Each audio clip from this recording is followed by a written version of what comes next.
Copy Ninja ककाशी ने 1000 से ज्यादा jutsu सीखे, पर क्लास में टाइम पे आना कभी नहीं सीखा। कभी मेकआउट पैराडाइज की किताब में खोया तो कभी शारिंगन से लड़ाई में दुश्मनों की चालें चुराई। लेकिन दोस्तों, इस मास्क के पीछे छुपी है एक ऐसी कहानी जो अकेलेपन, बलिदान और रिडेम्पशन से भरी हुई है। आज हम जानेंगे ककाशी हटाके की असली कहानी। बहुत कम उम्र से ही ककाशी ने अपनी ब्रिलियंस दिखानी शुरू कर दी थी। 5 साल की उम्र में एकेडमी में दाखिला, 6 साल में ग्रेजुएट और 13 साल में बन गया जोनीन। टीम मिनाटो में उसे मिले 2 साथी, ओबितो उचिहा और रिन नोहारा, और उनके sensei future 4th Hokage Minato Namikaze. Obito और ककाशी के बीच हमेशा टकराव रहता, लेकिन रिन वो दोनों की प्यारी दोस्त थी और शायद ककाशी की पहली कमजोरी भी।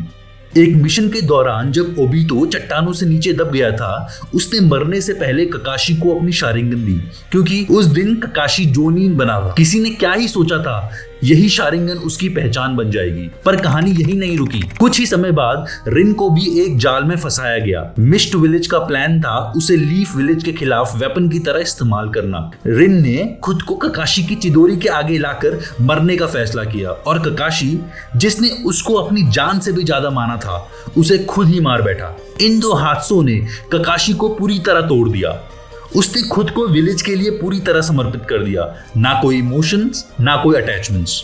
यही वजह थी कि उसे भर्ती किया गया एनबू ब्लैक ऑप्स में, एक शैडो वॉरियर जो बिना सवाल पूछे मारता था।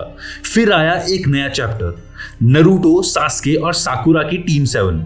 ये तीनों बच्चे ककाशी की जिंदगी में वही इमोशन वापस लेकर आए जिसे वो ऑनबू ब्लैक ऑप्स में खो चुका था। नारुतो में उसे ओबितो दिखा जो बेवकूफ पर दिल से सच्चा था। सास्के में वही ब्रिलियंस और डार्कनेस जो उसमें खुद थी, और साकुरा में वो केयरिंग स्पिरिट जो रिन की याद दिलाती थी। वो फिर से टीचर बना, मेंटर बना, और सबसे जरूरी एक सच्चा इंसान बना। पेन के अटैक में ककाशी विलेज के लिए लड़ते हुए मारा गया।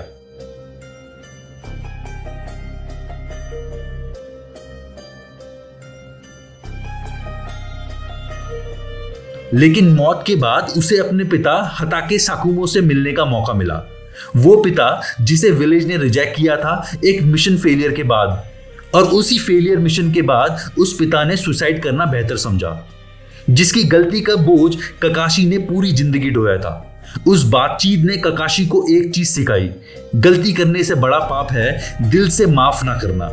उसने अपने पिता को माफ किया और पेन के jutsu से रिवाइव होकर ककाशी पहले से ज्यादा स्ट्रांग और अंदर से पूरी तरह हील होकर लौटा। 4th ग्रेट निंजा वॉर में ककाशी ने ओबितो का सामना किया, जो अब दुनिया को नष्ट करना चाहता था। ककाशी ने न सिर्फ उससे फिर से कनेक्शन बनाया, बल्कि एक समय पर जब उसे दोनों मांगेक्यू शारिंगन मिले, उसने सुसैनो तक अनलॉक कर दिया। यस, एक नॉन उचिया होकर भी उसने दिखाया कि will power he ultimate power है। वॉर के बाद नारुतो की जनरेशन ने अपनी राह चुनी और ककाशी बना 6th होकागे। वो होकागे जिसने कभी पावर नहीं चाहिए, लेकिन जिसने सबसे ज्यादा उसका सम्मान कमाया।